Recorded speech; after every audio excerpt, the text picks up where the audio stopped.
What's up guys, it's So Assassin, and today we're going to be talking about 5 things I love about a Jeep XJ. So for the first thing about the 5 things that I love about a Jeep XJ is the aftermarket parts that go with the Jeep. You know, like I have lift kit, long arms, I have upgraded steering that needs to go in as well, and they just look good. You know, you got plenty of bumpers, there's plenty of light pod things that people make. Light bars, roof racks, exo cages, roll cages. There's so much to go on with the Jeeps. There's even like front over fenders for them. There's rock sliders, rear bumper, tire carrier, all sorts of things. Even like the little cup holders that I got inside right here. Those things are a lifesaver for late model XJs. And so just the aftermarket parts for them are actually really incredible. There's a lot of parts. They're really cheap, and they can get really expensive as well, depending on what kind of build you want to do. So, but that is the number one reason why XJs are actually really good for a budget. And for reason number 2 is it's actually really spacious. You can have, you know, family, dogs. It's got a full bench back seat, fits 3 people. You got your 2 people up front, and you still got some space in the back for storage. Like I have a really big tent in the back, as well as I have a full-size spare that lays down in the back. Just the back seat doesn't fully close because there's a lot of tread on it, but it still works. You know, it's kind of big people friendly, such as being tall, because like, I mean, that's with my seat all the way back. You can move the brackets around and push it back as well. The dash is pretty small and there's not a lot going on, so that way you don't feel like crowded like a new car. So that's also very well. The passenger seat's pretty comfortable. You can also get like Grand Cherokee seats that are a lot more comfortable and have like power seats and stuff like that to put in this to make it even better. And that's reason number 2, is because just it's kind of like an SUV, but not really an SUV. I have a Spectator right now. But to number 3 of why I love my Jeep XJ is the reliability. The 4-liter that comes in these are extremely reliable. It's an inline 6-cylinder, obviously. This version kind of sucks because of all these extra wires up here for emissions and stuff like that. The Renex or Renex, however you say it, version kind of sucks because it's got a lot of extra vacuum things that you don't really need. So the newer models are definitely a better way to go. Plus they're the high output motor, which has a different intake manifold right here. And you can tell the difference. You can't really see, but right here mine's kind of like square. The high output ones will be like really round and don't have as much clutter and junk on the top. As far as I know, that's the only really differences between them. You can swap stuff onto these, as well as it has a closed system for coolant and stuff like that, versus having like a radiator cap, which on a newer one would be like right here somewhere.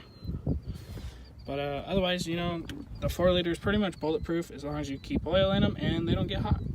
But XJs do kind of have a problem with getting hot, but you can run the electric fan on a switch, or just have it running all the time like I do. Mine's just plugged in right here. I want to put it on a switch because it'd actually be a lot better, so that way my Jeep would get warm during the winter, and I don't ever have to worry about it overheating or anything like that. It doesn't really get hot too often, mainly just because I'm missing exhaust and it blows up the tank, but otherwise I don't have any issues. Valve cover gasket leaks a little bit, but that's pretty easy to fix. They're pretty easy to work on as well. And there's, again, parts for them everywhere. You don't really have to wait for very many things unless you have a stroker and it's stroked to 4.6 or 4.7. Otherwise, they're actually really reliable.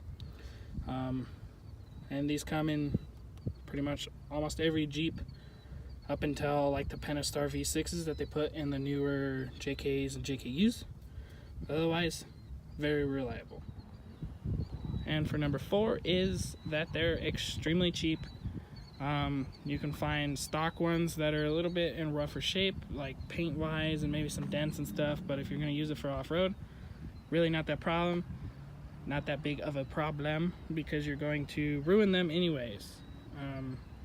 But for like a stock cleaner one that's like had a grandpa drive it and stuff like that for a long time, or a grandma drive it that hasn't been abused and stuff like that, they get a little bit more expensive, but they're still really good and pretty cheap. Like I paid $900 for mine. It was completely stock. It had a dent back there in the back and right here in the door, and since I've had it, put a couple dents in the rocker panel on both sides and scraped some stuff underneath. But I paid $900 for it, and the interior was really clean. It wasn't like all torn up or anything. The only thing is my driver's armrest thing on the door is cracked, and I have a little crack in the bottom of my dash by the ashtray. But otherwise, it was pretty much perfect. And you'll find them, people just have them sitting, they don't want to use them, or something stupid is wrong with them and people don't want to fix it, like head gaskets or clutch went out or something, and so they just sell them for pretty cheap.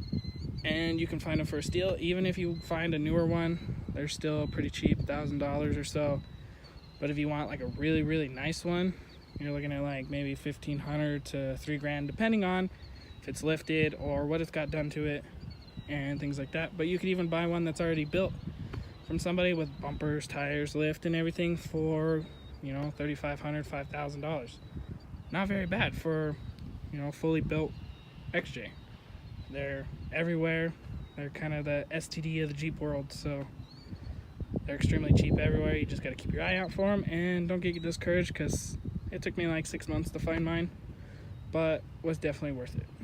Alright, and for the fifth and final reason of why a Jeep XJ is probably one of the best starter Jeeps to get in the off-road community, or just as a daily driver, or anything, is, you know, like a daily driver and like a weekend wheeler kind of thing to get into camping, anything like that, is they're extremely capable.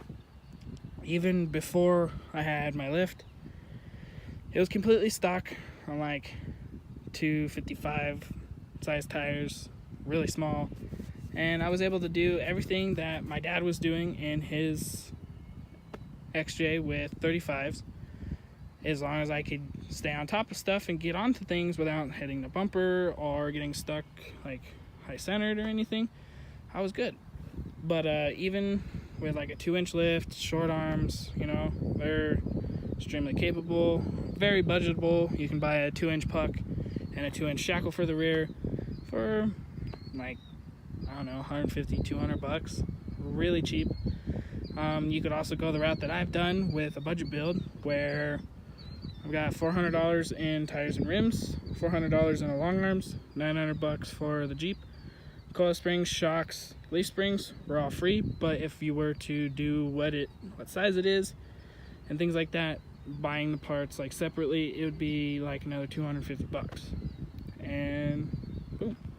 So within like $2,000, my Jeep's pretty much built, besides having a front bumper and a locker and some sliders and like armor and stuff. But to do basic mild stuff, have really good on-road drivability, such as it being smooth and reliable and just looking good.